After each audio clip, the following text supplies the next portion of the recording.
the finish line. Check the radio, pit crew is far from slow. The lights no longer yellow. Ready, steady, go. Crank it up. Oh, it's racing. Crank it up. Oh, it's racing. Crank it up. Oh, it's racing. Crank it up. Oh, it's racing. In love with the ride. Burning rubber smells real nice. Fuel it up once or twice. Come on, fast is the way to drive. Crowds all on their feet, not one bothered by the heat. Imagine them in the driver's seat. Checkered flag would be sweet. Crank it up. Oh, it's racing. Crank it up. Oh, it's racing. Crank it up. Oh, it's racing. Crank it up. Oh, it's racing. Everybody get ready. On your feet. Here we go. 3, 2, 1. Crank it up.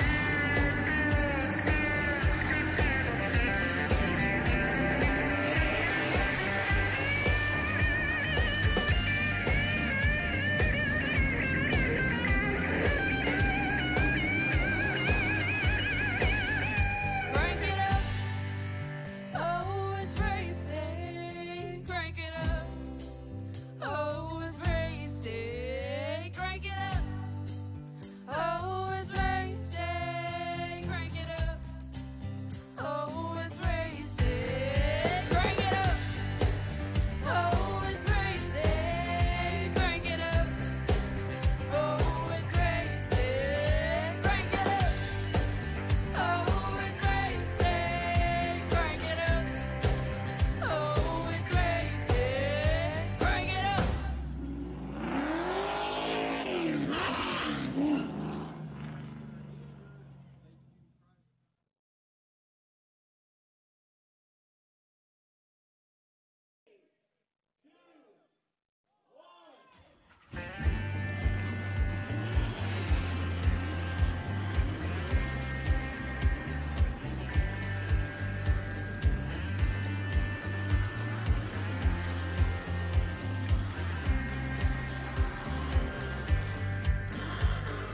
Finger to the sky and a green light shining bright. The only thing I have in mind is the finish line. Check the radio, pit crew is far from slow. The lights no longer yellow.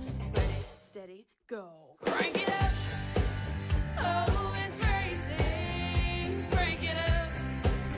Oh, it's racing. Crank it up. Hello again, everyone, and welcome back here to PTM Racing TV. We're live here tonight for Daytona International Speedway to see the drivers of the Fast and Fun Champion Power Equipment Cup Series go at it here on our show in a battle amongst supremacy and a look to battle it out for the start of their new season. This is the Fast and Fun Champion Power Equipment Series right here now on the show. Hi again, everyone. I'm Christian Crusader. Joined in me by tonight once again my good friend Dustin Sornaker, Sparkalicious. And Sparky, before we get talking with you here, I think we got a field of drivers here to go through, so we'll go through the lineup real quick here on the start with Michael Davis, the number 5. We'll start him up from the duels there. Jamison Miller in the 18 will be your second man on out. Row number 2 is going to be Kevin Kersher in the 91 that is outside. The 81 of Harley Barletta. Row number 3, it's going to be Grant Infinger in the 98 is outside. That's going to be the Wild Child, Eli Childs in the number 9. Row number 4, AJ Gotzi in the 1 is outside. Christian Wilcox at 53. Row number 5 is going to be Triple Trey, came to play Whitehead in the 33 is outside. Russell Fullbore Kilgore in the 2. Row number 6, John Thacker, the 56 is outside. Craig Janzik, number 40. Row number 7 is going to be Brandon Wallace, the 99 is outside. Nathan Meyer in the 24. Row number 8 is going to be Gar Snyder, the 88 is outside. Jason Taylor, the 15. Row number 9, Zach Hinson is outside. That'll be Rick Sargent. Row number 10, Kyle Holden, the 12 is outside. Brock Whitehead, the 82. Row number 11, that's going to be Richard Fornshell, the 90 is outside. John the Diamond, 39. Row number 12, Steve Madden, the 26 outside. Steve Clegg, the 22. Row number 13 is going to be Austin Hable, the 42 is outside. Charles Whitehead, the 51. Row number 14, Sheldon Pearson, the 8 is outside. Matthew Johnson, the 44. Row number 15, Stephen Gibson, the 21 is outside. Brian Ronzo, the 97. Row number 16, Tyler Meeks in 35 is outside Kevin Ward, the 112. Row number 17, William Mann Jr. in the 29 is outside Robert Lawrence, 34. Row number 18, Daniel Mansler, 14 is outside Ryan Johnson. And that number 38, final stars presented on your screen as we go ready to the green flag here now, popping them up. Sparky, time to go racing down here, buddy. All right, here we go. Green flag is under the way. Michael Davis going to bring them on down here into turn number 1. Everybody 2 by 2 as we head into turn 1. Head him down to turn 1 here out of the gate, out of the hole shot. Kevin Kershaw in the 91 will have an advantage there, swinging it right down the inside with the 5. Michael Davis, Jamison Miller, the 18, trying to put a little twisted T in this action and put it right up to the front as he swings it down low. Come down the back straightaway. Michael Davis still holding the bottom line here. The bottom line was the preferred line last time we saw these guys out here. We'll see if that holds true here in this longer race. The biggest thing that we've seen earlier on was the fact that Giraffe was not giving any of these guys a lot of push, a lot of leeway, so expect drivers to be pushing around a little bit more than they think they care to here, considering the numbers and considering what they are after here tonight. This is the very first race of their brand new season coming your way here on our PTM Racing TV show. And Sparky, I've seen these guys go at it twice here throughout the season, throughout these races, and I don't think I've ever seen a field as packed as we have here tonight with over 40 drivers, 41 in total, have clocked in and checked in tonight to try to duke it out and win on the grandest stage at all here at Daytona. I got a feeling that really puts a lot more pressure on these drivers to really do well and really prove something here. Especially since it is the first race of the season. You always, want to try to go for that win, but you also want to get those early points. They say early points doesn't matter this early. Let me tell you, every race does matter, and this first race could decide our champion within a couple of weeks. It certainly can right now. Looking up on the front straightaway here, the 91 of Kevin Kershaw. He's already trying to see if he can put a little bit of use to the outside. He's got a charge, he's got a seam, but can he make it stick up there? He's trying to hold it down, but AJ Gotsi and the number 1 and Jamison Miller in the 18 are now pulling him back and getting up to the front. They have taken away Kershaw's run up to the front. Yeah, Kershaw tried to get on that outside of the 5 car there and tried to get a nice little side draft off of him, see if he could try to jump out in front of him, but it was no avail on that inside line. Just gobbled him up. I don't think it did either, unfortunately. He's going to have to really hang in there and have to hold down the field, making sure that everything works well in his favor, but I don't know. We'll see how it goes down there. Absolutely. Michael Davis still holding charge here as they come around for lap number 4 at this time. Still holding it over for AJ Gotsi in second here. Jamison Miller holding in third.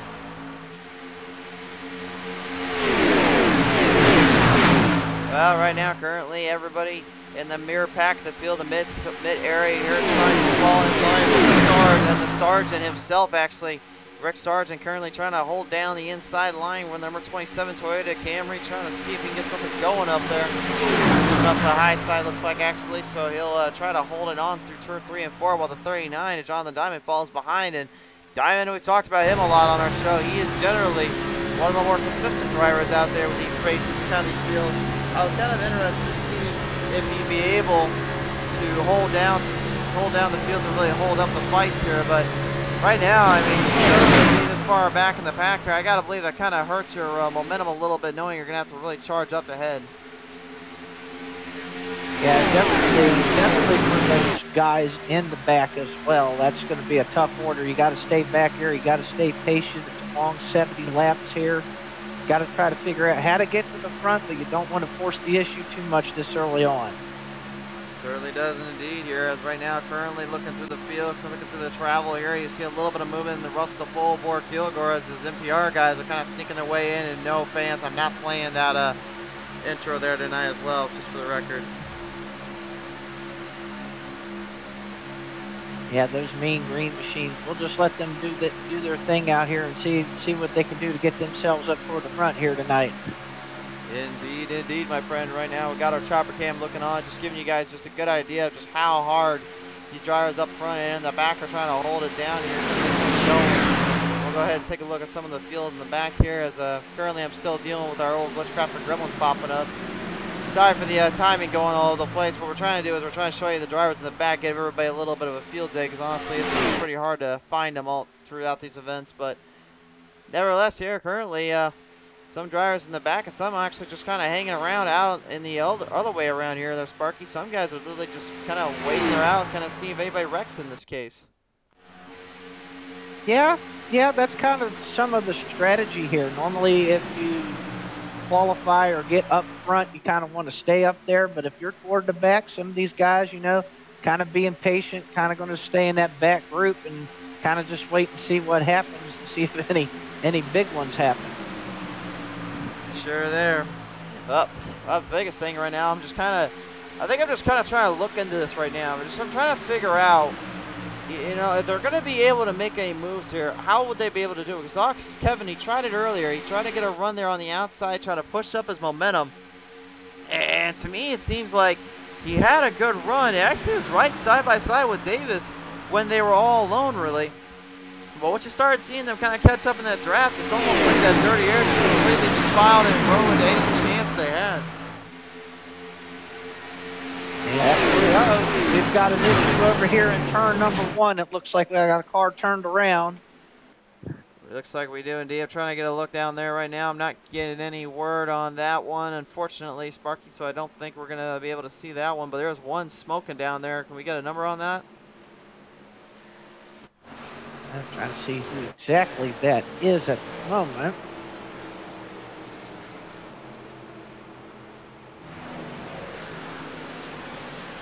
Yeah, I don't think we're going to get it either there, but I think we're just going to have to call that one our old ghost caution because we couldn't get the look of it. So, while we're out of here, let's bring it on down, have some words with our drivers here, and see how everybody's doing out on our show tonight, shall we? Absolutely. Alright, well, I guess we'll just start it off with the guys that gave me the headache the most last time. Might as well just give me more of a headache. It is our boy here, John Thacker, the 56. How you doing, buddy? Oh man, I'm doing all right. Just taking those Sunday cruise here. Not tinkering with your feet or nothing. I'm not gonna mess with you today. Okay, fair enough there. But nevertheless here, as you're currently working around there with Kevin Kershaw in the 91 and also got some field back behind you in Garcenair in the 88, I got a feeling I'm definitely looking for a little bit of pushing and shoving to get up to the front, but how difficult it is even to kind of make these things down line with that kind of pushing and runs. They're really touchy. I like bump drafting here and pushing the car in front of me, but one wrong touch, then they're going head first in the wall and they're mad at you. So it's not as fun as it used to be. And then going on the outside, we tried to dive behind Kevin and see if he could pull us to the front. And as soon as we broke out, the whole thing just stalled out. So it's going to be a long, tough race because there's just nowhere to go. Certainly will be indeed, but nevertheless, obviously a lot of time and patience away for you and the NPR guys, so we'll see how all that plays out and what you can do with that tonight. Yeah, we'll see what happens. We'll hope for the best. Absolutely. Appreciate your time down there, Thacker. All right, thank you. Ladies and gentlemen, the number 56, John the Attacker, calling Lives Matter Thacker. Tom on board here tonight.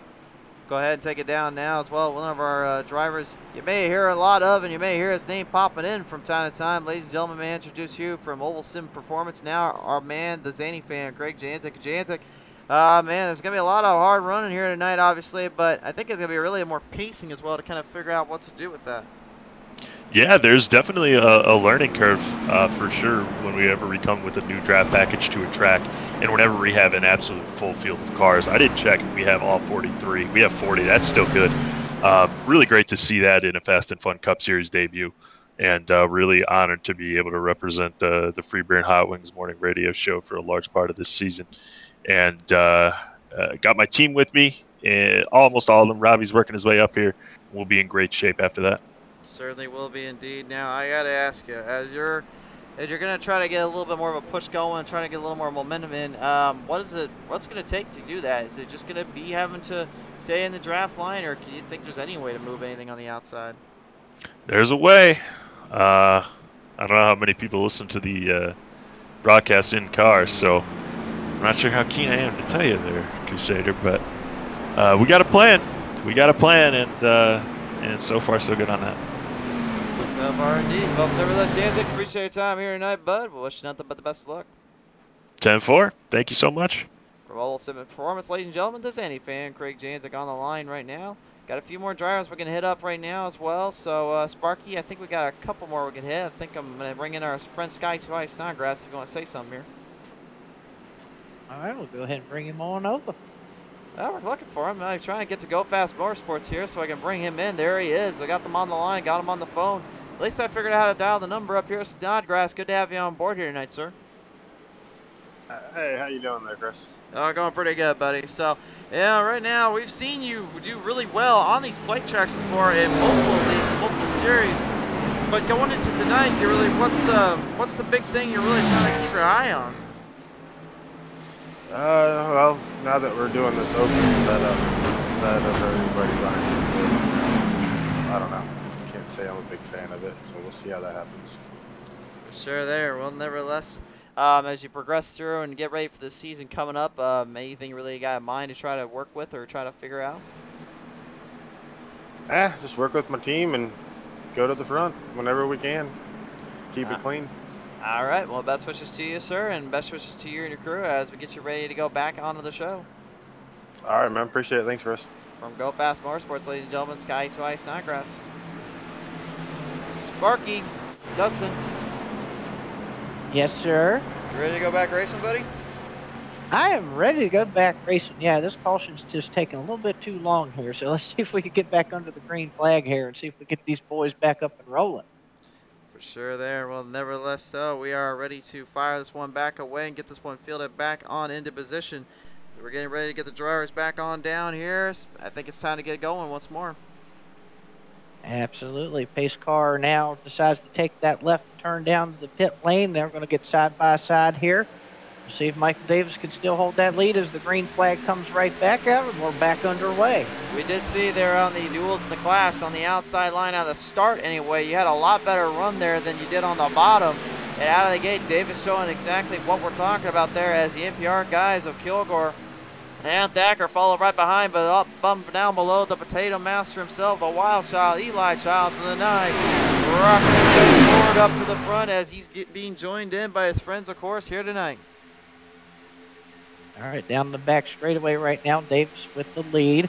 Jamison Miller holding in second, then John Thacker in third, and Russ Gilmore and two NPR cars right there together, and they look like they're trying to pull away from the side-by-side pack behind them.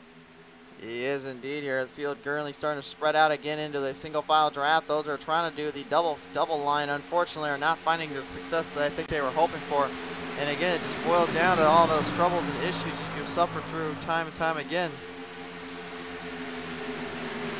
Yeah, it's just almost exactly like the same way in the dual race we saw where that outside line just had, there's no grip or just nothing up there, and it's looking like that's the same thing here in the big race here.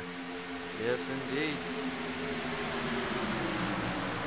So the one thing I'm going to really kind of see here tonight as well is, whoa, got a little trouble down there coming in turn 3. One car down to the grass. He opened up his own lawn care service. Oh, we got more. We got a big one. We got a big wreck. Yeah, we got a big wreck down there. We need a caution down there. I think we're going to get it. Caution is out. Second caution tonight. Oh, boy. And there's going to be a lot of torn up race cars on that deal there. That was at least a quarter of the field. That was indeed there. Let's take a look at the PTM replay, see what exactly transpired. Again, folks, we can't show all the cars at the same time, so you will have these occasional times where we just have to pop in and see what we can find.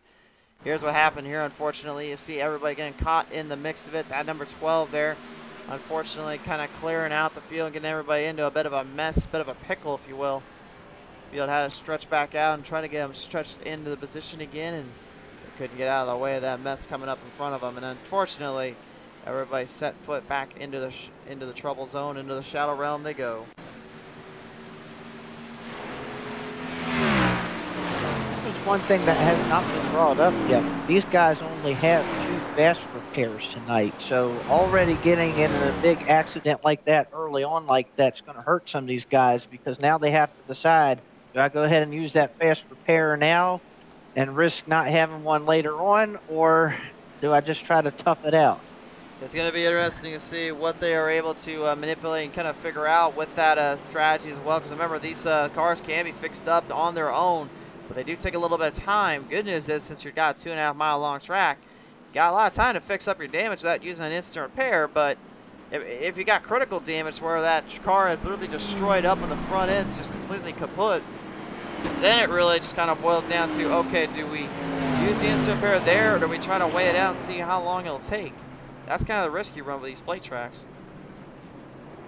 Yeah, and like you said, like here and like Talladega, they're the long tracks, so you know the caution laps are going to take a while. So you can risk going down there and getting it, you know, repaired, and then you could come back around and maybe have another lap or two to try to work on repairs instead of using that fast repair if you're fast enough to, you know, get it done and get out of there. So, you know, that's a good, very good valid point. It is indeed, and right now we're joined in by the number 24, Nathan Meyer here. And Nathan, at least you fixed the number up on that scheme, but you still have the front end and the rear look completely wrong.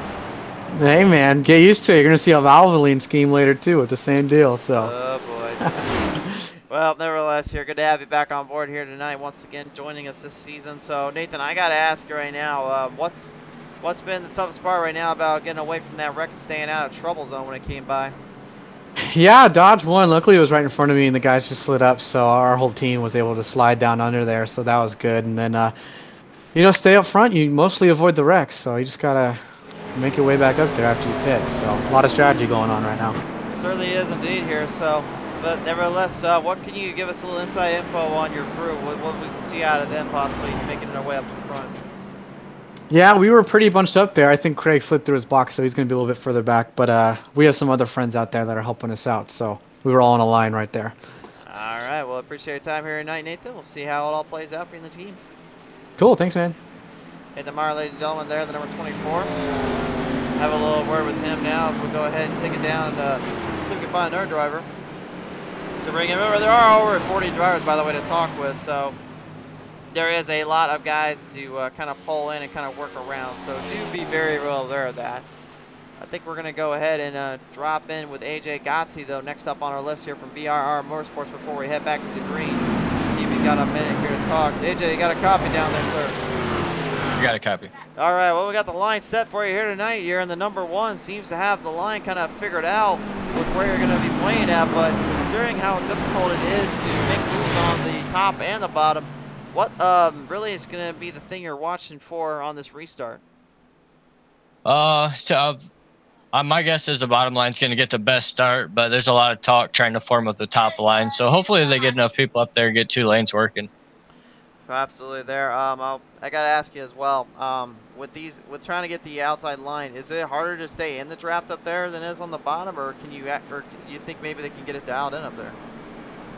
I think get enough cars committed up there to at least 50% of the field, and it should be the fastest way around, I would think, once these tires go in a long run. All right, well, we'll see if that is the case here as we bring it back to the green. Appreciate your time down there tonight from BRR Motorsports. Thanks. Ladies and gentlemen, again, AJ Gotzi, the number 1, having a chance to talk with us here, and we are last getting ready to head back up to the green as the field will stretch their way around out of turn 4. I must say, I do need to get these, I need to figure out how we can get all the cars on the track without destroying our PCs and our work here around here, my friend.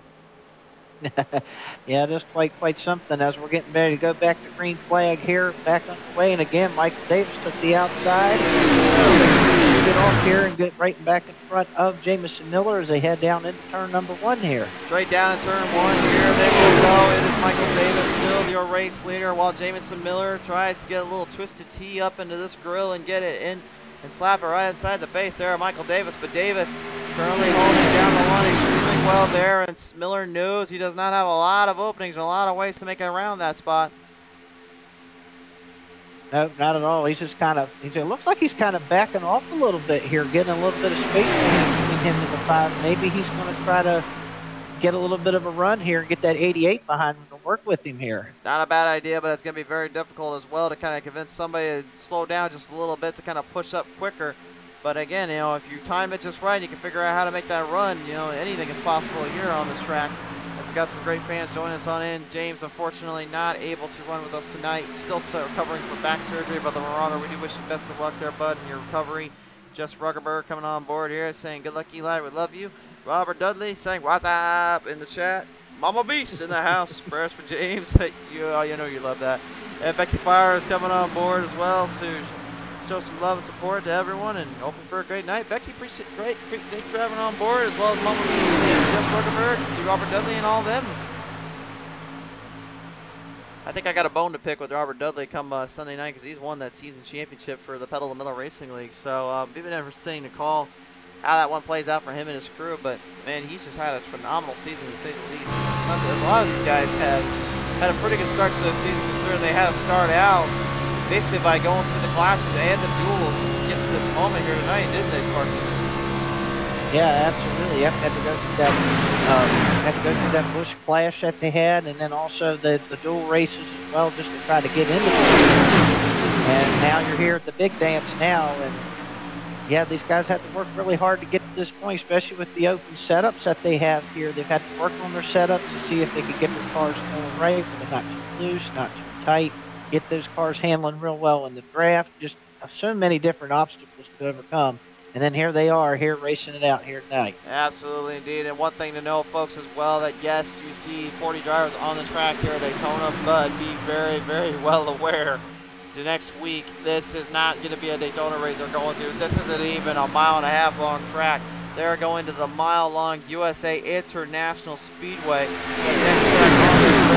Short track racing with a Cup Series. It's going to be a wild one, and these drivers are out to prove they can race on not just the big tracks, but those short ones. I have never heard or ever seen Cup cars on that racetrack. That is going to be a unique race to watch. These high horsepower race cars on that unique track there at USA, it's going to be a good one to see and see what happens. I can't say I have personally watched them. It was actually with these guys right here, actually, that they ran over here on the Cup Series. And I'll tell you one thing, and Sparky, the thing that impressed me the most was they were still able to find a way to go side by side quite often.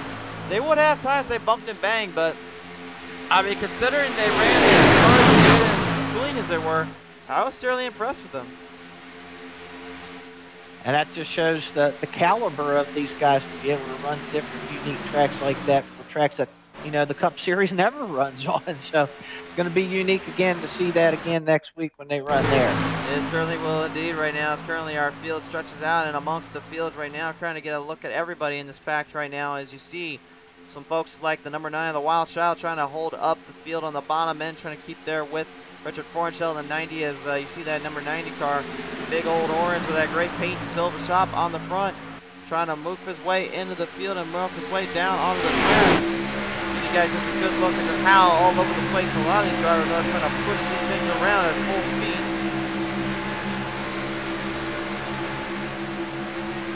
Yeah, absolutely. Just trying to push it at full speed, trying to stay close to the draft. That air really is also a disturbance as well. So it's going to be, you know, you got all these different factors you got to take into effect here. We're going to take into effect the number 3 wide salute here as the field works their way off of turn 3 and 4. Yellow flag is out here. We got a caution. I'm not getting any word on where it started. I got to believe it started in the very, very back end.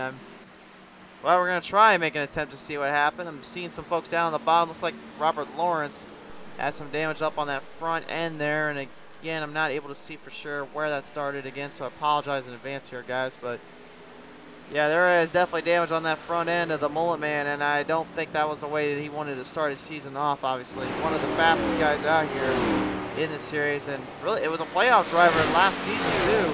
And it made it all the way to the top 4, and now this is definitely not the start of this season he was looking for. Definitely not. That's always, you know, tough way to start when you get in a wreck like that and you end up having to start from the back, and you know, tough going, but you still early, so you can make it up. At least it's not later in the season. At least it's the first race of the season. You can make it up later on. Absolutely indeed. There's one person that knows all about winning on the first race of the season. Well, how about this man, the 88 Garth Snyder, Red Bull's Chevrolet Camaro driver. Yeah, Snyder, I've talked to you before about this, but again, you had multiple series and success on winning either on the first or last races of the season, and tonight I really don't think it's going to be any different for you and your crew, isn't it? Well, we're having some good luck tonight, and we're going to see if we can sneak up there. So I gotta say, with the 18 and the 5 up ahead of you, is there any kind of nerves or anything you're fighting off, just trying to fake them in here? Not really. Just trying to keep my head cool and stay out of the chaos and keep steady. All right, well, I appreciate your time here tonight, Snyder. We'll see if that steady head of yours can roll your way up to the front and into position with you and your team. Alrighty, thank you, sir. From Highline Racing, ladies and gentlemen, that was the 88 of Garth Snyder. Looking our way through the field right now. Like our next contestant up on the join us in the broadcast booth. I really don't know what else to call it here, my friend. So you can figure out something special if you can think of it. But I'm going to bring in from Team Dump and Run, Mr. Jason Taylor there in the number 15. Taylor, do you have the copy down there, sir? I do. All right. Hey, Jason, good to have you back on board here tonight. And just in my positions right now, up 5 spots from everything ever started. Did you get caught up in any of the wrecks earlier on there? Yeah, the one there, guy got in the back of me and put me in the grass, and I locked her down, but still got up and caused a big one. But cars are very loose in traffic and darty, so it's a little bit of a handful tonight. With the custom setups on these things, at any point do they help kind of alleviate some of the stress or any of the ordeals you have to fight with on the track? Yeah, I don't. It's something that iRacing, I think, is done with the aero package on this car. It's just when somebody gets right up behind you, it's like it pushes the bubble right on the back of you, and it really makes you squirrely. So it's just a handful, but we'll see what happens. For sure there. Well, nevertheless, we do appreciate your time here tonight from Team Dump and Run. Ladies and All right, gentlemen. man, thanks. All right, ladies and gentlemen, the 15, Jason Taylor, having a little word with us here. I think we might have time to get one more or two more guys in here. Let's head on down 3Y Motorsports. We're going to bring in the old favorite there in the 33. Ladies and gentlemen, please welcome in Triple Trey, came to play Whitehead. And Trey, you know, you always have that nickname, you came to play, but you're down 3 spots at the moment. What's it going to take to fight back up? Yeah, I mean, just taking it easy. I've already had to use a fast repair earlier with that contact with Jason after I tried to get around him. But, I mean, yeah, we're taking it pretty easy. But, I mean, the outside's trying to get going, so I'm also trying to help that cause. But, you know, we'll see where we're at with about 20 to go, and then that's when we'll start making our moves. But I think right now it's all about the patience. So we'll see how far that gets us. Certainly is indeed, but nevertheless, appreciate your time here tonight. Yeah, appreciate it. 3Y Motorsports, ladies and gentlemen, Triple Trey, he came to play Whitehead. And finally, I think it's time we get back down to business down there, Dustin. Absolutely, and business has definitely changed a little bit. We have a different looking leader in a whole different front area. A couple of those leaders came in down the pit road, got some gas and some tires, and it looks like some other guys are playing a little bit different strategy, as now we have Brock Whitehead in the 82 up in front now. The young phenom, the youngest winner of the Fast and Fun Remount Grill Truck Series in the Money Lion 82, looking to show what he did back at Texas Motor Speedway. Really dominating and just kind of selling out that track in so many ways, shape, and form. But now he's going up against a hitter there in Kyle Holden, the number 12, because he has the outside line advantage on the start. Remember I said earlier, you get a good jump on that outside, you can pretty much lock her down and keep it on from the bottom end, getting ahead of you. So, but again, Brock's up 19 spots right now. Not the hard charge of the night, but he is definitely certainly in that contention. Holden be on the outside, though, Sparky, I think it's going to really give him the advantage. Absolutely. Here comes the pace car ducking off one here as we're approaching lap number 26. Green flag is back underway. And here we go. And wow, look at this. Brock Whitehead actually got the jump on the start here. Timmy Reed joining us now in saying good race so far. Yes, it has been indeed, but the question is can Kyle Holden get a run there on Brock Whitehead? But it looks like Whitehead's actually going to get just enough time to go into turn 1 and stall his momentum and get him pushed back around. Richard Fornshell falling in from behind, trying to help out Team Dump and Run, give these guys a fair shake. They lead them off the charge down the back straightaway. Look at this. They are still side by side. That's the first time I've seen that so far. The 2 cars on the outside there with Holden and I believe that is the 21 on the outside.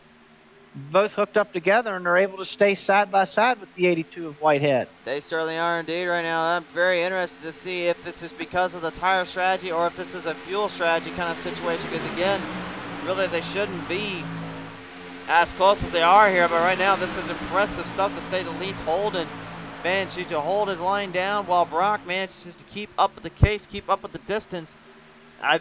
Maybe it is the tires out there, but I think if pit strategy becomes that big of an effect what do you do when you're literally guys that have already been into pit road, say like the Wild, Eli Childs, AJ Gotsi, Stephen Madden, all them? What are you going to do when you're literally right up there with them and you come for third? He's now starting to march his way back up to the front. He started up on the second place spot earlier this time. On the second row, excuse me. Here to come off of turn 3, turn 4, and now it looks like Whitehead's finally able to clear around the 12 of Holden there, and is going to lead this lap.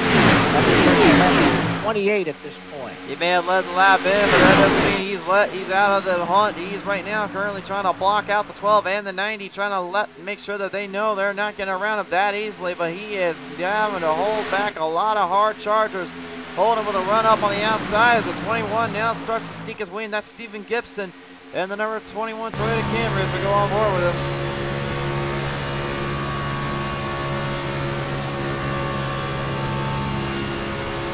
Wow, I'm absolutely impressed by that. The 21 and the 12 worked together on the outside and was able to pass Brock Whitehead for the lead. They certainly did indeed. They have taken over the reins of the lead here and now already charging their way up into the front. It's going to be Whitehead that's going to have to try to play catch up here and try to find a way back around him. That is impressive that those two Toyotas there, the 12 and the 21, were able to use that outside line. That outside line was dead the whole time these guys have been down here. And those two have made it work. And I tell you what, that makes them two guys very dangerous right now if they can make a pass like that. There's a bunch of hungry hitters, though, and hungry drivers looking to make their way to the front here on the outside. AJ Gossi is leading the charge, trying to get the troops to rally behind him. Dan, the man Starner, right there as well with them here as the 33 kind of sneaks his way up on the outside, banking as well. That's Triple Trey came to play Whitehead. You can see the field, though, man, they're just trying and they are pushing, but you can see the cars just cannot stay in line because of how off the coast and off the draft can get you. It's just one of those things you're just going to have to kind of work with the entire night, Sid. Yeah, I believe when we spoke to one of our drivers earlier, he was saying how darty these cars were, and he was not kidding. That just definitely describes what you're seeing here. The way these cars just can't really even go down the straightaway. Can't really stay straight. They kind of weave and wobble around a little bit.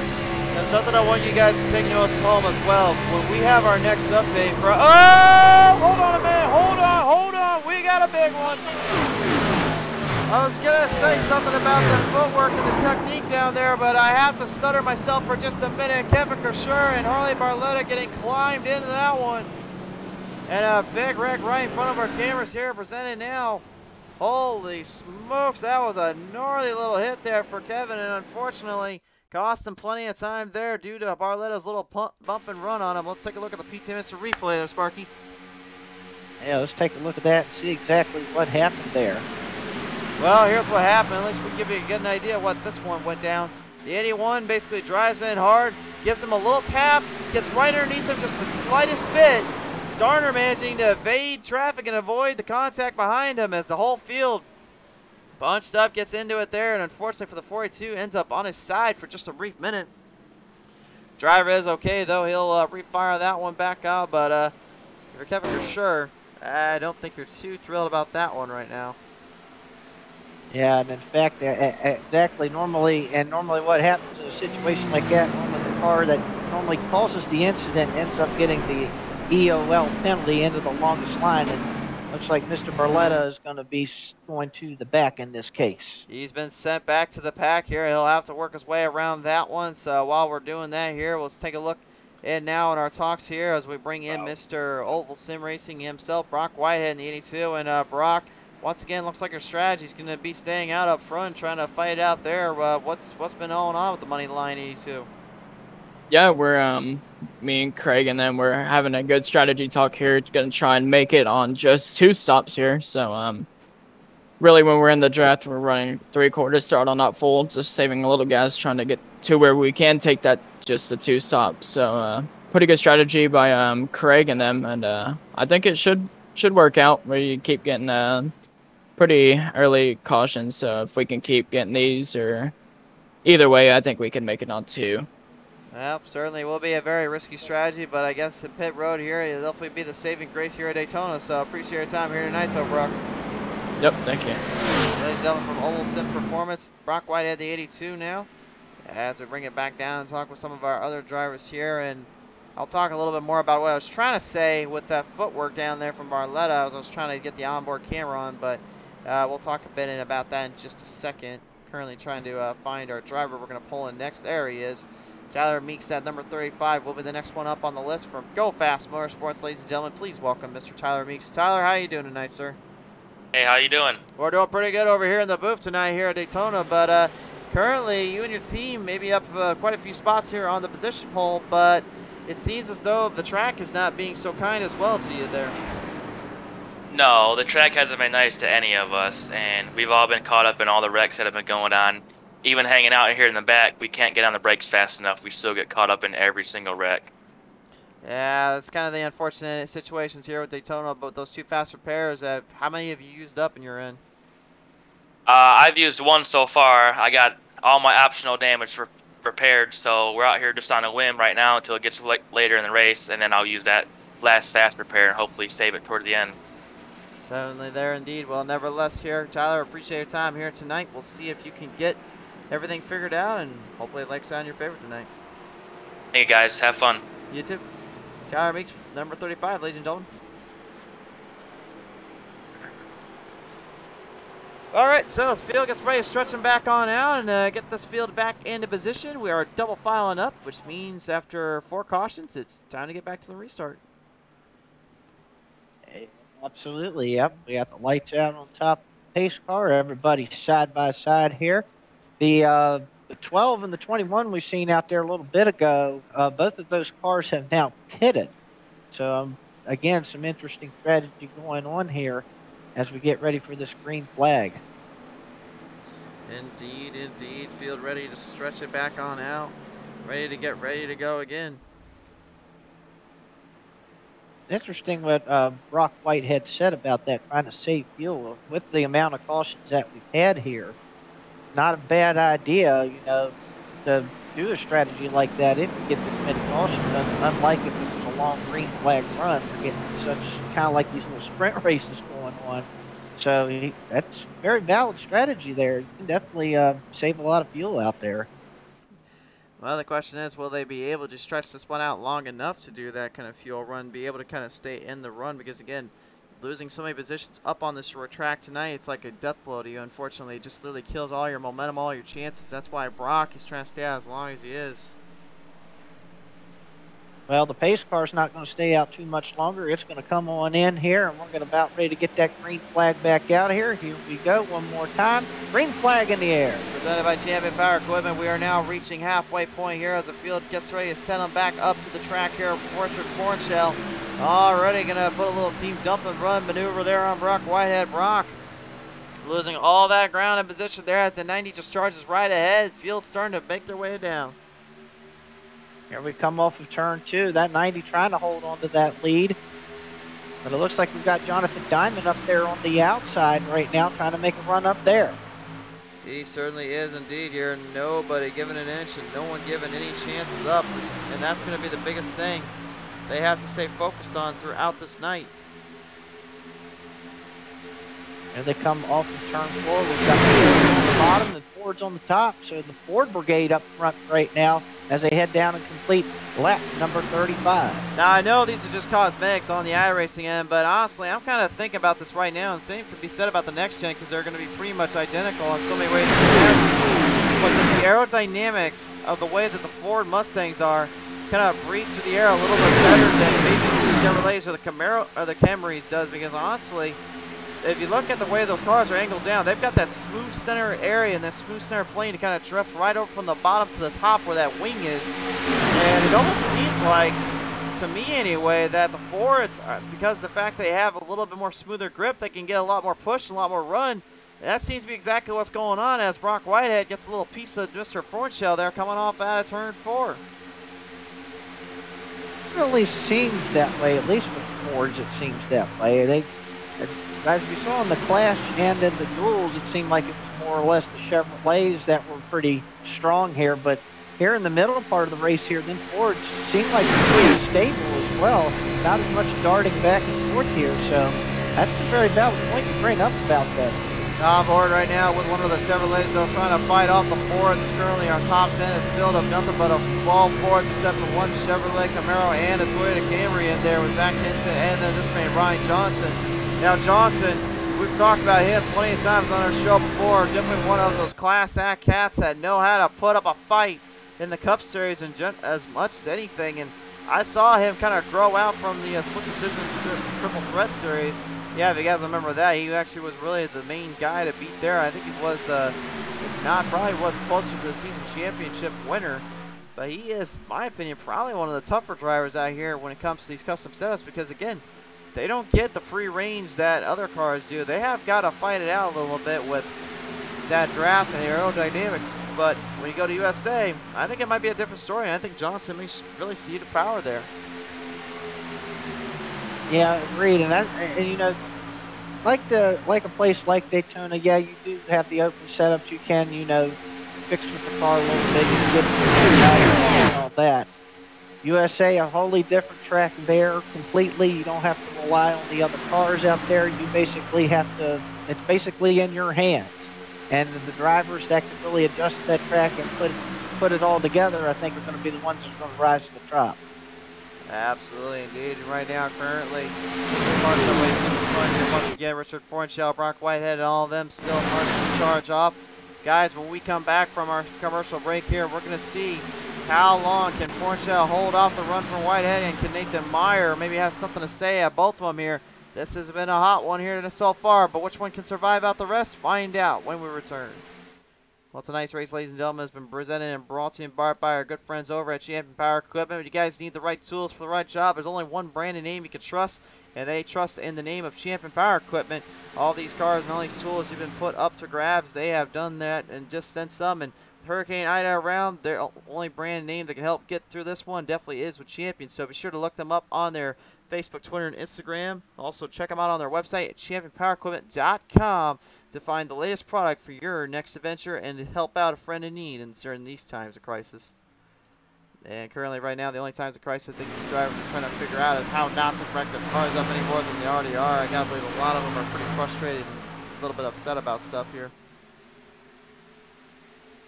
Yeah, and I'm starting to think that maybe now at this point, maybe they're trying to settle down a little bit because now they've kind of gotten in line a little bit and everybody's kind of putting it on a little bit. Now, I wouldn't say cruise control, but they're kind of a little bit more tame now. So maybe these guys are starting to think about that because we've had so many cautions, so many incidents out there, and the fast repairs. Maybe they're trying to take more care of their stuff here to make it to the finish. It kind of makes me wonder, though, about that taking care of your stuff and taking care of your equipment.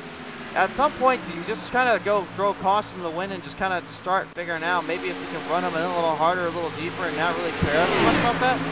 Because I do know, yeah, if you want to stay away from getting those positions taken away as well as being put under that circumstances, if we go to a yellow flag or trouble down there on the back end of the straights here, looks like troubles for the Mullen Man once again.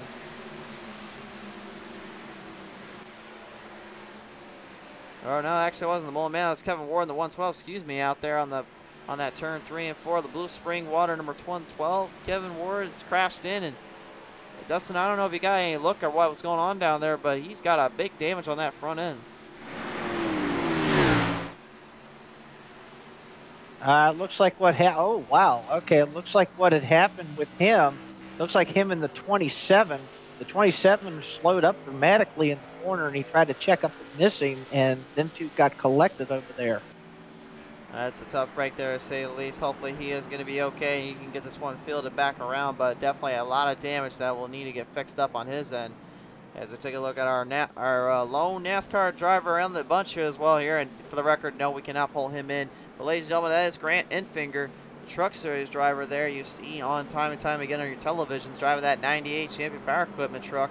Good to see him back out on the track. Good to see him back out on the show as we're getting now ready to pull in our next driver of the bunch to talk with here. Ladies and gentlemen, I present to you from Highline Racing, the man, Dan the Man Starner here in the number 14. Hold on one moment here. We can get him chat with us here. I'm trying to get him in.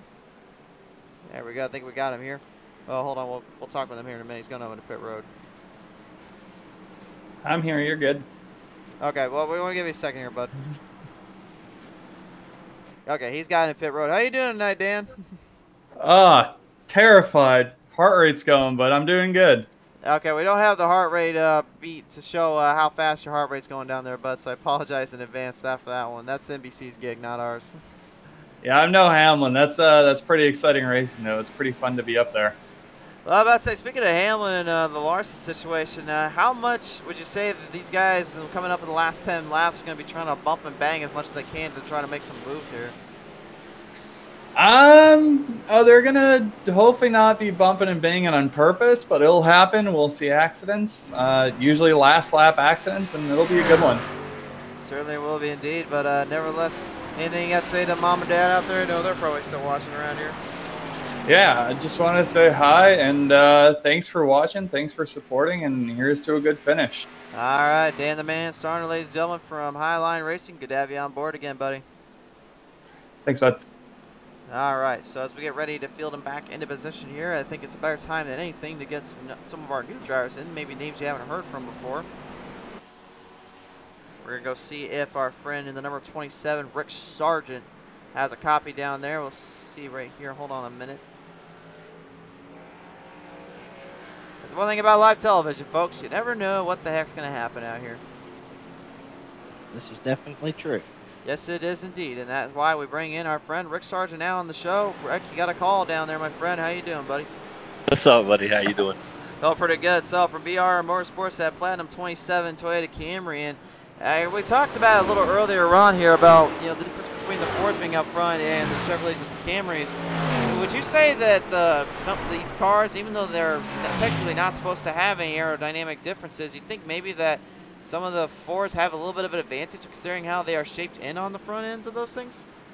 I feel like they're pretty much even. I haven't really driven the Ford much though, so it's hard to say. I know the Chevys were at a disadvantage at one point, but yeah, I mean maybe onto something with the Fords there.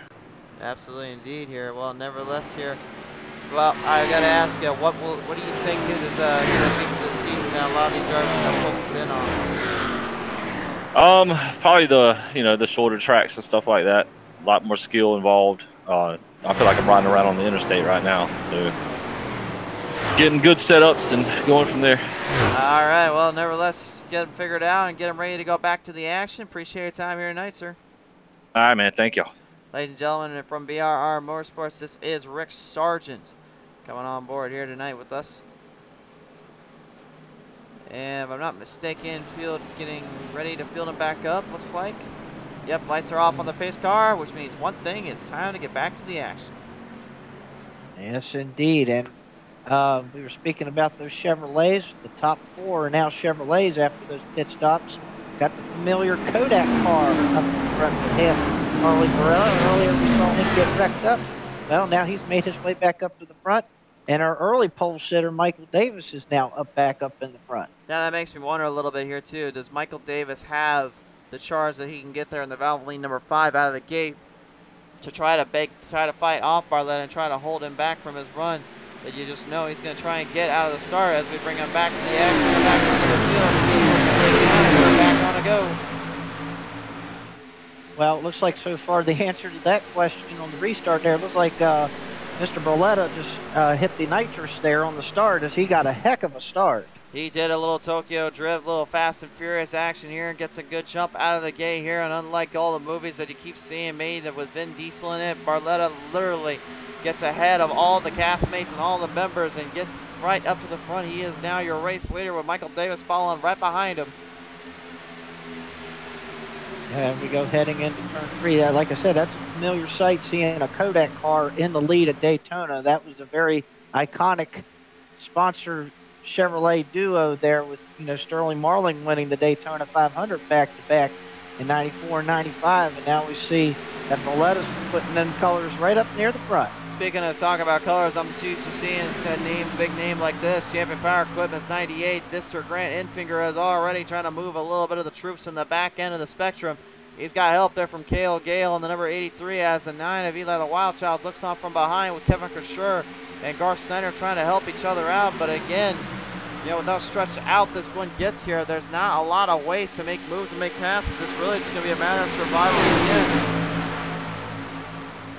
Absolutely. I think if they could get that outside line, get a couple more people up there. We saw earlier with the 12 and the 21, those two Toyotas earlier was able to make it work. If these guys can get it together, I think they may be able to make that work.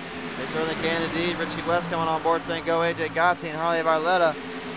Right now, he got a little bit of love down there for that number 81 machine, but again, will he be able to hang in with the best of the best and really take it down a few notches? That remains to be the question. It needs to be answered as we go on board with the old classic Wild Shop. Right now, you're defending season champion and that number 9 Ford Mustang. And, you know, I asked him earlier today here about that title win. You know, he told me that was probably one of the hardest races he had to win because he was literally thinking more and more about how Jason Bronner Harris could have took that one away from him.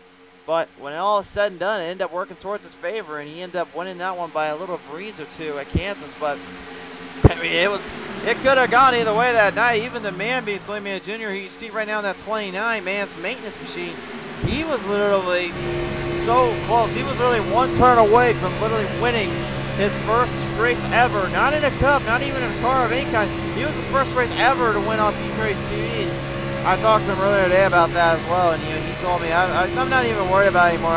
If a win comes, a win comes. But what I'm more focused on is just trying to survive and beat and try to face up with the best drivers that any league can ask for and offer in these kind of races.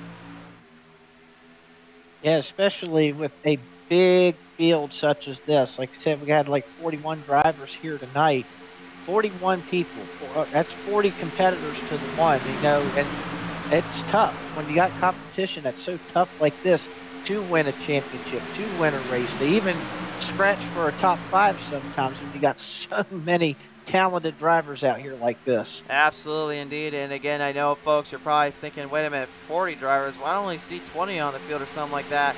Yes, we know, trust us, we've been trying to figure out how to get more cars to present on the track, but every time I do, it seems like I keep messing something up. So just be aware that we're trying our best to do these big races from now on and have all the cars presented on the show, but just be aware that sometimes we can only do about 20 to be screened up and make sure that we can still have a consistent look on our stream. So if they want to be shown on screen, making our way to the front, boys. Speaking of making their way to the front, has got that outside line moving. They have moved up to at least almost to the top 5 at this point, and they're finding something up there. They're getting something together. They certainly are indeed. Speaking of getting something back together here, it looks like the Mullen man Robert Lawrence finally starting to put something back into place and starting to get a little run going as he has moved up 22 spots out of the start and out of the shot here tonight. Cale Gale even up almost 30 spots, actually. If he can get right back ahead there of the 24, Nathan Meyer, he'll literally back up 30 spots. Started back at 38th. He's moved his way into the top 10 zone. Man, talk about having to work for it there. That takes a lot of skill, a lot of effort just to even survive that kind of chances. Absolutely, and a lot of patience too, just to get up there with so many cars out here. It just, you know, takes a while, but you're patient enough, make your moves, you can get yourself up there. Take your time, take your focus in, maybe rock the pound in a little bit, take it to Ground Town. Or was that song called Funky Town? Funky, yeah.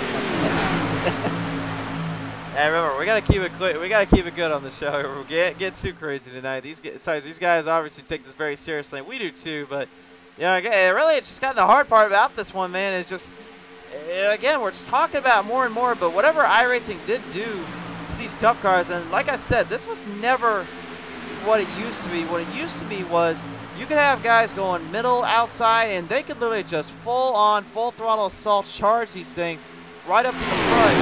But here and now, and I think the NASCAR guys even said that they did a pretty good job of trying to get close to realism if they could.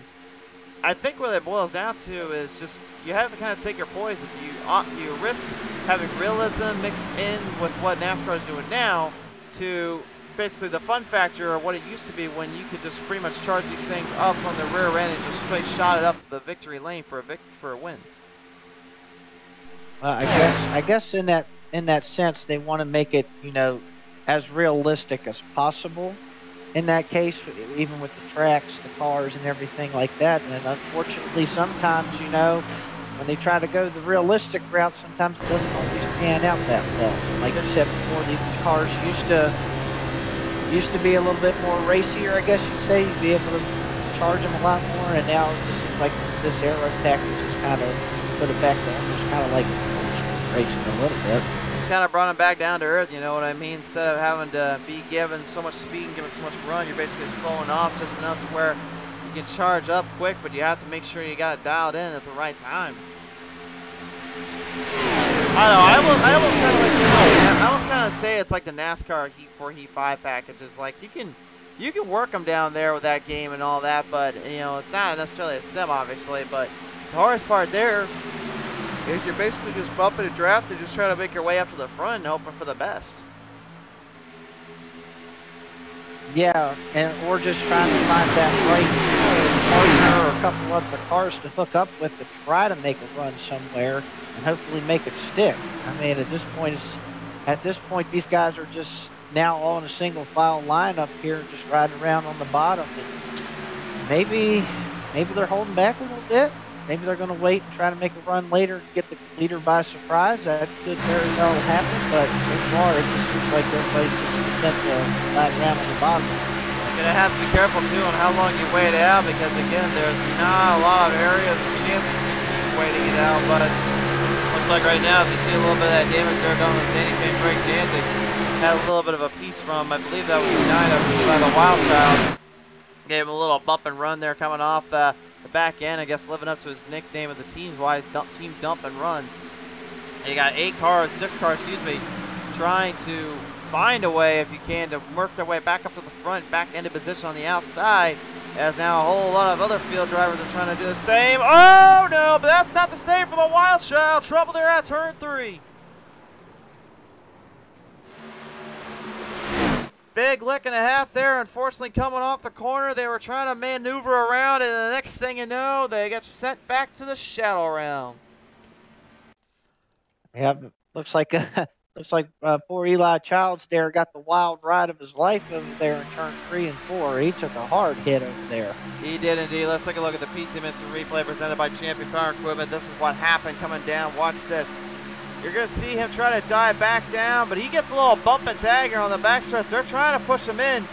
And you can see when Kevin goes up, Childs is trying to re-straighten it out because the draft is not allowing him to get back in the position he wants to.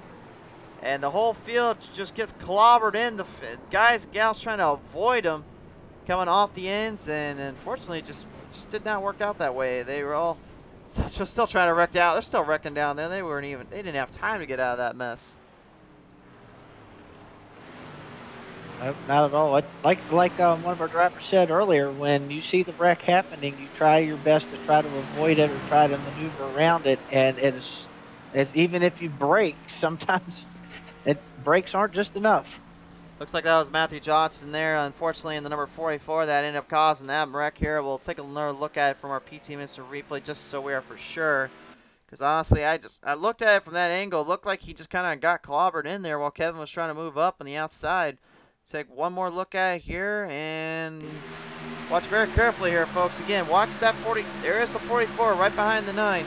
Watch as he drifts up, back down, clobbers the 9, and sends everybody else out and about, and to the shadow room they go.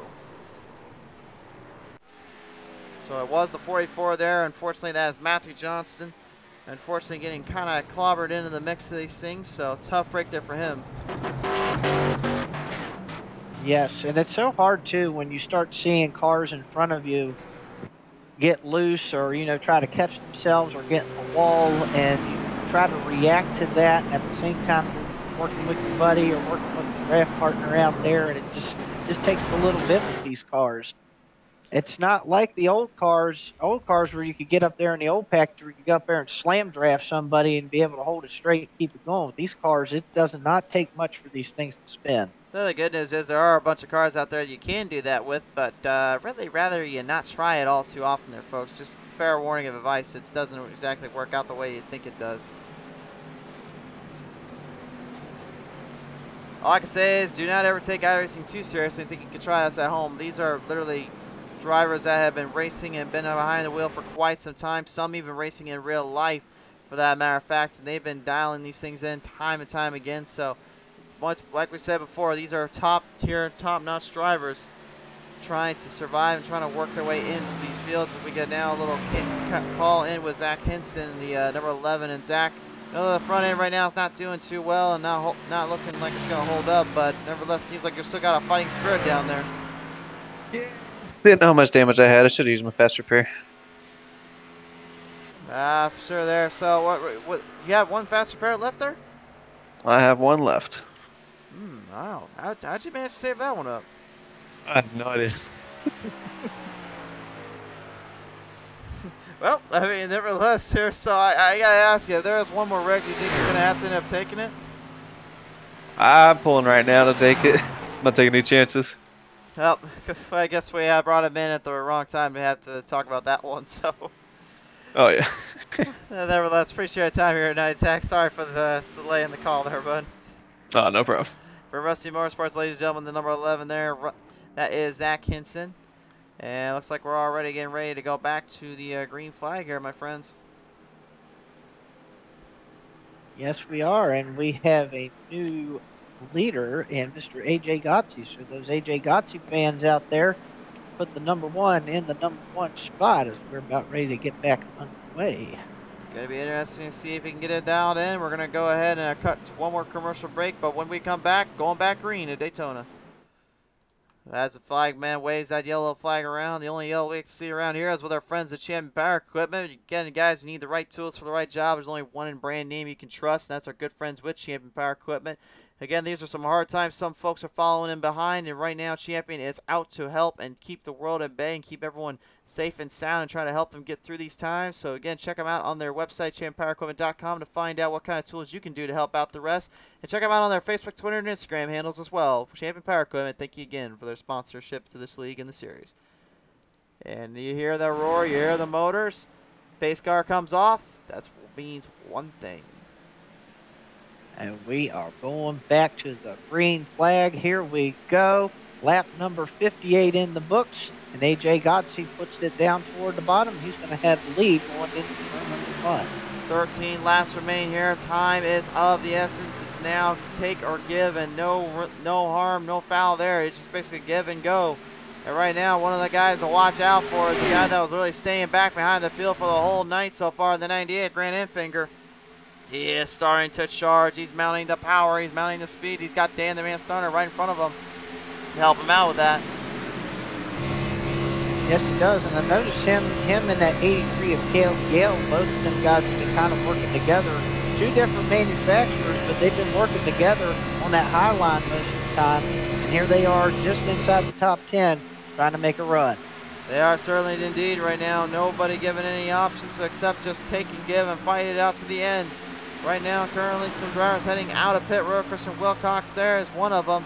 He'll have to fight his way back in USA International Speedway next week, because right now at Daytona, I don't think he's going to have a chance to keep up with the distance, keep up with the pace here, as you got a major pack of drivers. The field coming in from right behind on the back straightaway. They are coming into a full throttle assault train. Here they come now, Dustin.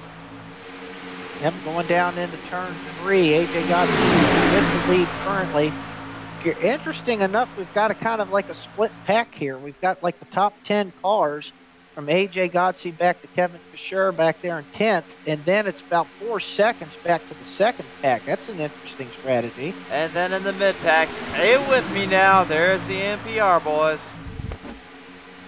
Yep, those mean green machines, they're trying to keep themselves well known here. They're trying to get themselves up to the front. But right now, it's all AJ Gotzi at this point. There's the Warren Shell in the second. Meyer in that 24 running third. With 11 laps to go here, there's going to be a lot more pushing and shoving here, just trying to get ahead of one another and hopefully get up to the front. The 112 of Kevin Ward, though, we talked about a little earlier on, and we got kind of caught up in the fix things earlier, but he managed to get that thing fixed up and ready to fire back onto the track as he ate a Sheldon Pearson, the PM and Sons crew, trying to maybe march his way up.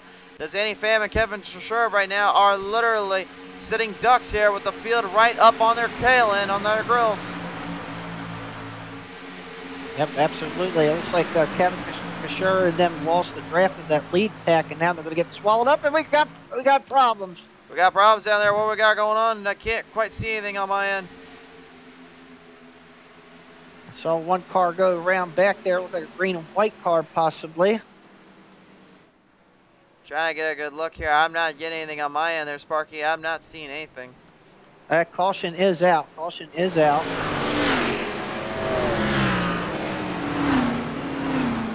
Looks like our Snare has no hood on the front end, though. I will say that much. Neither does the. Looks like the damage badly down there. Looks like that's the 56 of John, the attacker, Cone Lines Meyer Thacker. Indeed, it is. So, I don't know. Maybe he can give us a little bit of an insight here on what happened. Let's take a look at the PTM replay. Can't quite tell from our angle what exactly transpired. Although it looks like I might have a little camera there right before it happened. I'm going to look at it right now. Taking a look up front. And, whoa.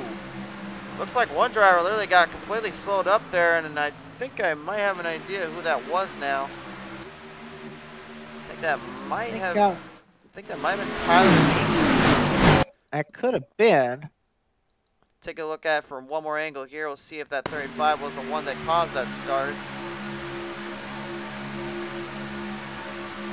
See, it looked like he might have got a toe tap, but he ended up slowing down badly there and ended up getting everybody all over the place. So, it looks like the 112. Yep, the 112. There it is right there. You see the 112, Kevin Ward. He slows it down going in through turn 1.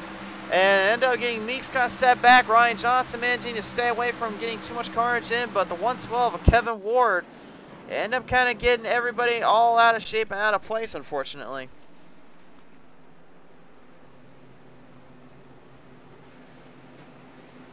And that looks like that's what was the case there. And I just happened to look back there, and I saw 2 cars go down on the apron, and I saw another car going around, and the field got really stacked up over there. That looks like that is what happened over there. Like just kind of stack things up over there.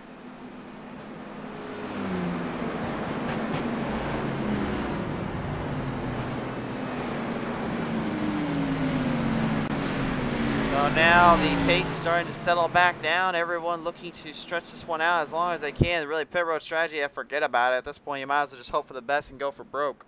There is only going to be about 5 laps remaining. We're not going to bring any more drivers in for the night here, folks. We're going to go ahead and let them fight it out here. And really, top 10, this is a who's who of drivers we've seen here in that runner's spot, or if not won the shows. And of course, former champion there, and Richard Fornshell, the former IROC champion. And then Nathan Meyer, the top tier driver, when the first time we ever saw him coming back to the show.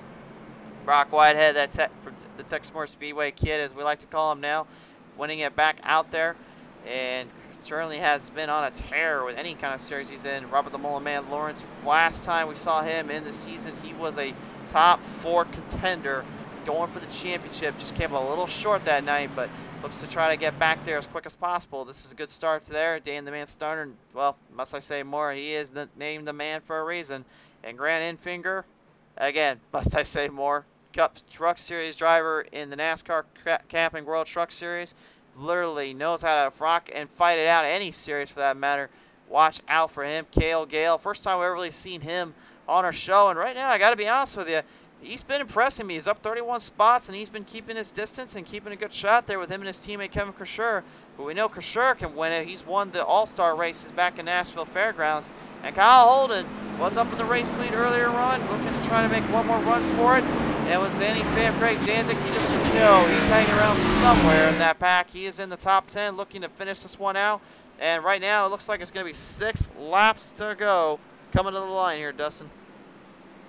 Absolutely, and unfortunately, it looks like that one of our leaders has some type of engine gremlin or something going on. As the one car of AJ Godsey, who was the leader under caution, has looks like he has dropped out of the race. That has got to be one of the toughest breaks you got to hear tonight. Unfortunately, got a falling victim to the old graphic gremlins out there. Couldn't quite do anything there, to say the least. But again, will they be able to hold off and hold the charge in and give one last run on the track? That remains to be unsettled. Yeah, and you also got to think in the back of your head, too, about the green-white checkered situation as well. Got to think that as well as we get down to it here. Got to believe that these guys are really going to be pushing hard here, and I got to believe this probably won't be the last caution.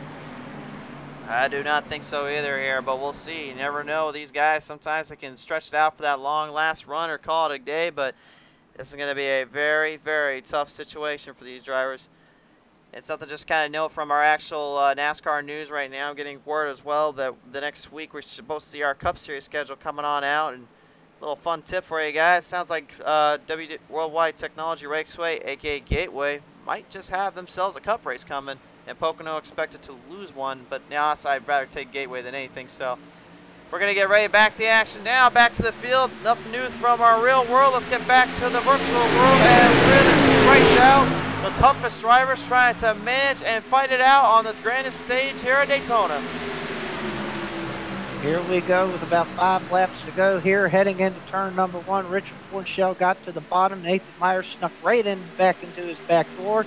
We got the Ford Brigade on the bottom. We got a whole host of drivers that can win it or lose it, depending on how you look at it. Nevertheless, these guys are the top tier of their quality. They're the top tiers of their names. But which one is going to be the best of the best here tonight at Daytona? Right now, Grant Enfinger's trying to rally the troops, get one last run on the outside. He wants to win the very first race of this season. But in order to do so, he's going to have to try to hold back the line coming up ahead. That's the Plan B Sales, number 83. Cale Gale literally stretches it right to the outside. He decides to set it up there and go for it anyway. Yeah, he saw that. He saw Grant up there, tried to get up on that outside, try to get that train going. But right now, it's just kind of stuck right there as the top 4 try to pull away here a little bit. There's not going to be a lot of openings and ways to pass around here. It's do or die time. It's really, you don't have much else you can really give out. Right now, coming down that back straightaway here, the number 8, Sheldon Pearson, and the 112, Kevin Ward. Trying to push up a little bit as the Sandy fam goes back down the bottom as well. Nobody wants to run the outside. They only want to go to that bottom end. The only downside is Forshell has locked up that spot, and he's not giving it up to anybody. You best be pushing him out of your way at this point, and that's not uncommon for Daytona. We saw what happened on the very first race of the season, the Daytona 500. Everybody getting caught up in the mix of it, though. We got problems down there on the back end. Everybody trying to avoid and swerve around. We got troubles. Oh, goodness. Yeah, big trouble back here. Cale Gale was involved in it. In the 83. Got a whole host of them going into this one here. I don't know what on earth happened there. I just know we're gonna take a look at the replay again because that looked like it was a bit of a madness situation there popping up.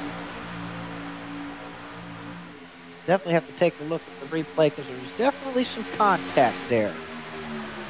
Certainly was indeed. We're gonna see right here. Oh, yep. The Zanny fan Craig Jansen gets a piece of Cale Gale, and everybody else tries to avoid. But they forgot we are at Daytona, and that is not of this nature sometime. And that is a tough, tough break there for the crew. And unfortunately, the Zanny fam is being told, you're going to the back of that one. That one's not playing out that well for you, buddy. Yes, sir. That's a tough break. Tough break for him to have to go to the back like that. But that happens sometimes. And then tough break for Cale Gale, too, who's running so well in that top 10. Tough break there for everybody, unfortunately involved in that one. But now this sets up a green-white checker scenario, and I gotta believe you're Forshell. This is the worst, and I mean the worst thing you could see. This is not what you wanted to have happen this late in the race and have come out. It's gonna be very interesting to see if they can hang in there and do battle here.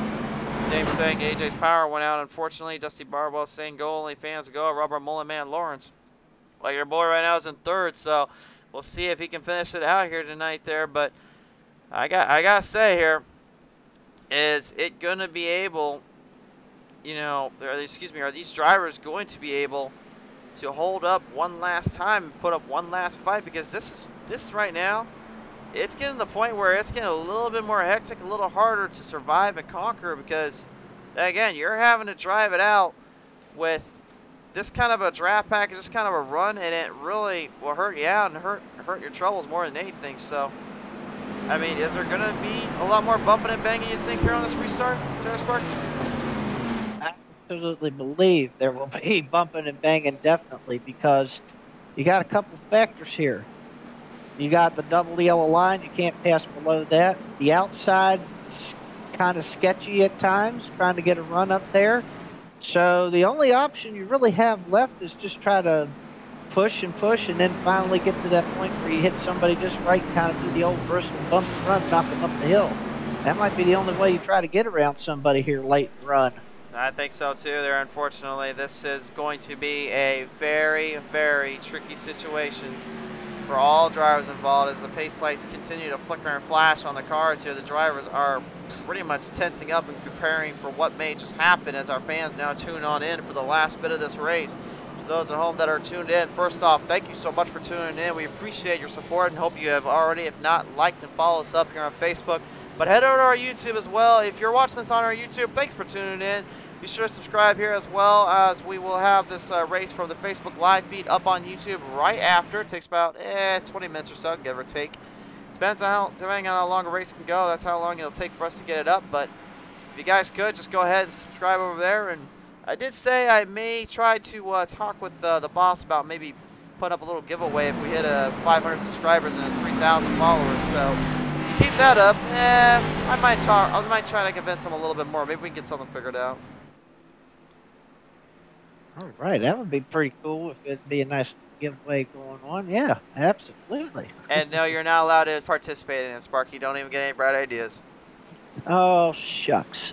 You work enough around here to do this kind of stuff, man. You do not need it here. Got right. No, don't blame you. Colin Washington coming on board and saying win, lose, or draw. Always got to support the fellas, Stephen James Madden. Colin, indeed, my friend. We appreciate you coming on board here, sir. And there it is. Pace lights off on the pace car. This next time by, we let them fire. We let them ride. To the hard charge around we go. Field ready to fight it out once more here. And I got to be honest with you. Nathan Meyer has an advantage up on that outside, but he's got to time it when Ford Shell goes. Because once Ford Shell goes, he's not going to give him that chance to work to get it past him. He needs a good timing here if he wants to win. Yep, and what do the rest of these guys do that are sitting back here? Like our early leader, Michael Davis, back there. Kyler Holden, who showed some strength early on. What do they got to do to get up to the front here at this point with now just a mere green-white checkered finish here? It's hard to say, but right now, this field is ready to go to war one more time. They will bring him out of turn 3 and turn 4 this time by the guys that were up in the race lead earlier on, Michael Davis and Kevin Krashura. Well, don't worry about them. They are still in the top 10 brackets. They could take away this one. Dan the Man Starner has yet to win in the Cup Series in quite some time. Still part of one of our closest finishes ever on the Racing Series. And I was back in at 1/10 of a thousand, the second finish with his Annie-Fam. Well, the good news for him is he doesn't have to worry about Janzik being anywhere near him. He's currently in the back having a service penalty, which means now it gives all opportunities for these drivers to have one more go around here as they fight it out for the final finish. Race on, race them off. Green flag back up in the air. Here's the green flag left right here. And right now, Ford Shell's going to hold the bottom. He's going to hold serve. Meyer going to sit right there in second with Brock Whitehead back up there in the 82 in third. Tyler Meeks already literally just getting the 5 of Michael Davis out of his way. He's going to try and haul hard it up to the front, back into the position. Remember, they only get a couple green-white checkered attempts before it's game over. You do not try to push this one all night long. It doesn't play out that way.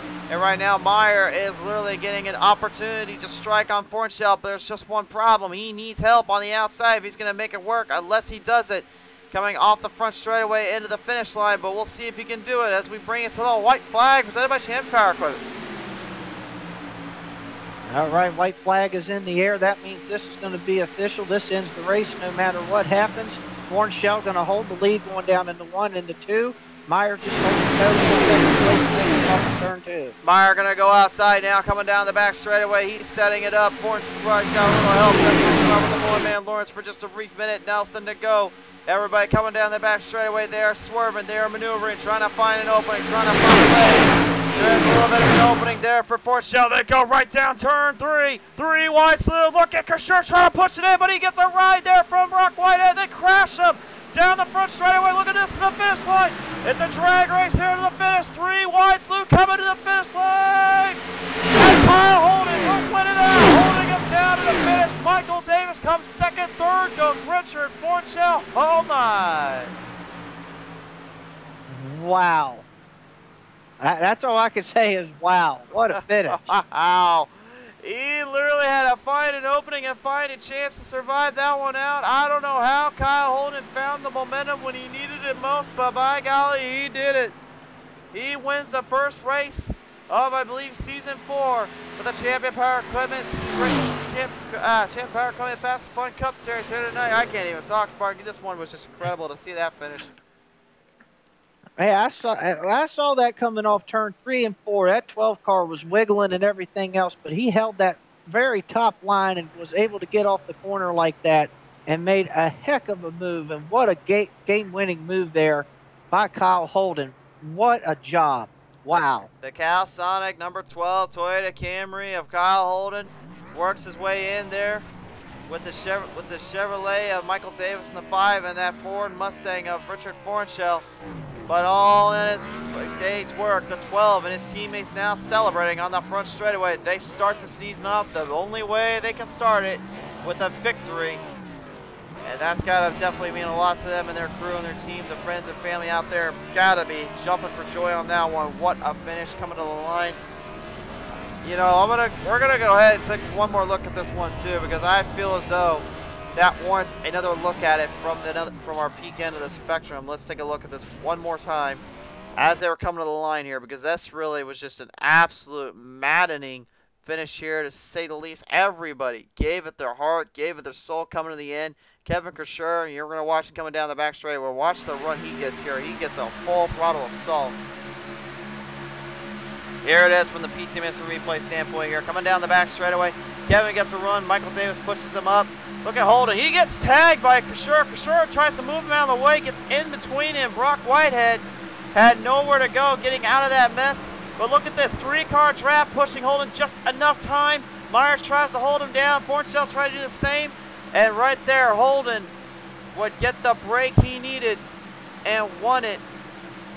And probably the most incredible way you can, shape or form you can do it here tonight.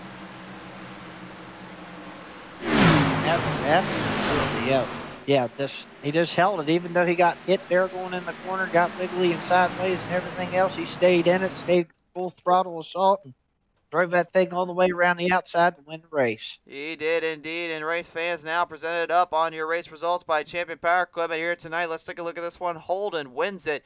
Second going to Michael Davis, third to Richard Fornshell, fourth to Harley Barletta, fifth to Nathan Myers, sixth to Brock Whitehead, seventh to Kevin Kersher, eighth to William Mann Jr., ninth to Brian Aronzo.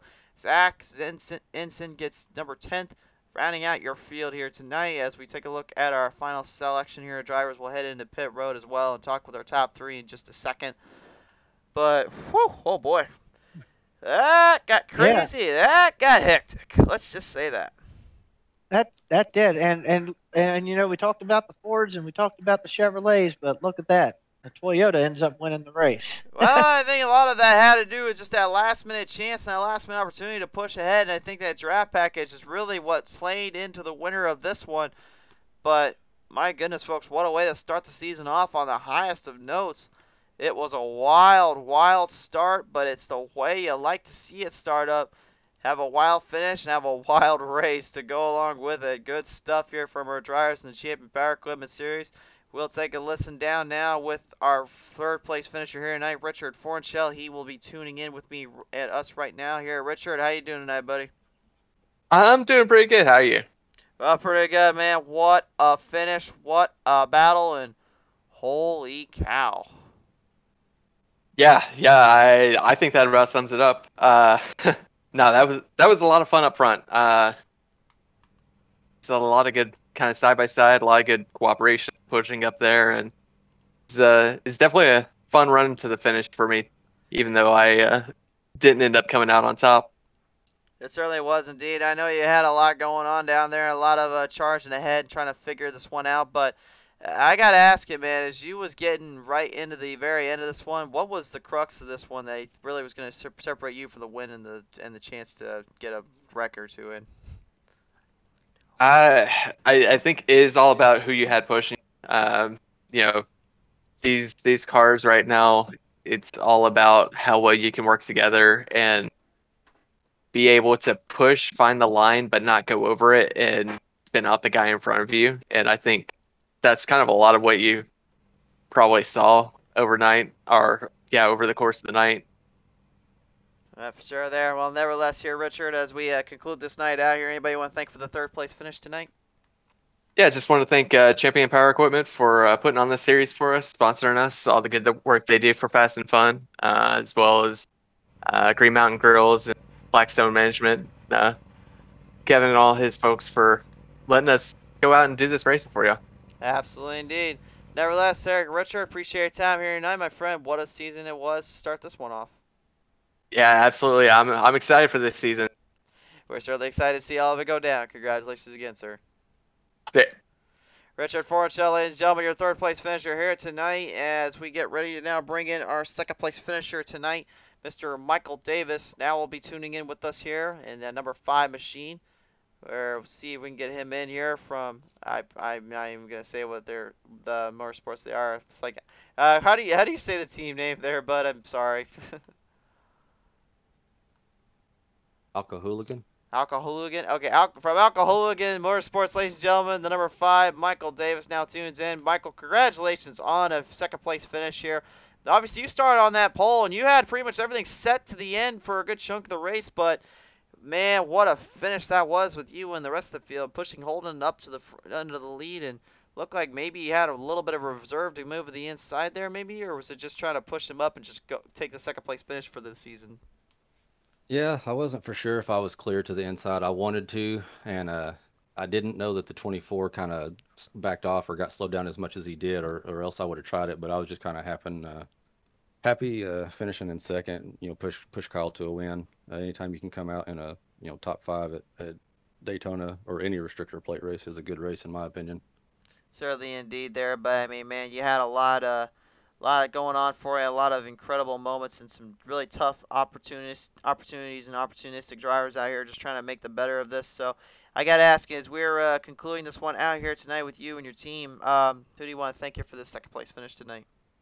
Yeah, I want to thank my team, Jameson and Harley, and then Jacob. Jacob didn't get to make it, but they, we had a little strategy and it worked for most of the race. I also want to thank the admins and all the league sponsors for putting on this league. It's my first race in it. Really looking forward to this season, and hope we can get some wins. Absolutely indeed there, Michael. Appreciate your time here tonight. Congratulations on that second place finish, and we should be seeing you here in Victory Lane ever so soon enough.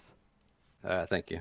Absolutely. Ladies and gentlemen, from Alcohooligan, I swear I'm going to say it wrong every time I say it. Alcohooligan Motorsports, number 5, Michael Davis, ladies and gentlemen. And finally, let's go ahead and bring him in now, the number 12, your race winner here tonight from Rusty's Motorsports here. Ladies and gentlemen, please welcome in Mr. Kyle Hoonigan. And wow, this one is going to be quite the one to talk with here. He now joins me here in Victory Lane, ladies and gentlemen. Kyle, congratulations on a victory here tonight, sir. And what a night, what a performance you had to pull up just to even get this one. Yeah, wow, that was a great race, man. That was super fun. I can't even believe I won it. I was not expecting that at all. Just the Rusty Motorsports guys worked really good on a setup here tonight. We were working over it after the clash, realizing that our car wasn't that fast. So we wanted to make a car that would pass on the outside because if you can't break up that bottom line, you're not getting around anybody. So we built a car that could kind of keep up in the outside lane. Even if you couldn't pass, you could still at least keep up, and it seemed to do well for us.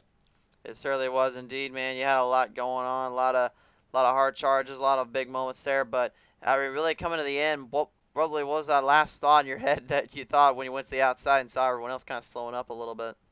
Oh, at first I was like, I have a run, so might as well just go for it. I'm almost out of gas right now because I had a pit way before everyone else. And I was like, well, this is my last chance. I have to go for it. So I saw I had a huge run, just took it to the outside, and I thought the 91 was going to stay there with me, but he kind of kept, he made it a little bit lower on me. So it kind of gave me a little bit of boost when he touched me on the high side there, which kind of gave me a nice boost on the outside to pass everyone. It was a good feeling. At first I didn't think it was going to work, and then I'm like, oh my God, I might win this. I might win this. And indeed, you did win it and pretty much walking away with a big victory to say the least, my friend. I got to ask you, who do you want to thank for this one? I just want to thank you guys in the booth. You guys do an awesome job up there. Without you guys, we wouldn't be able to watch what we get to do every week. And Champion, thank you for putting this on. Without that, we wouldn't be able to get to have the fun, with our streams and all that and being able to race every week. So I want to thank you. Thank you to all the sponsors of the league, and just thank you to the Rusty Motorsports guys for putting on such a great tune. Absolutely, indeed. Appreciate your time here tonight, Kyle. Congratulations, race win here tonight at the big track, Daytona.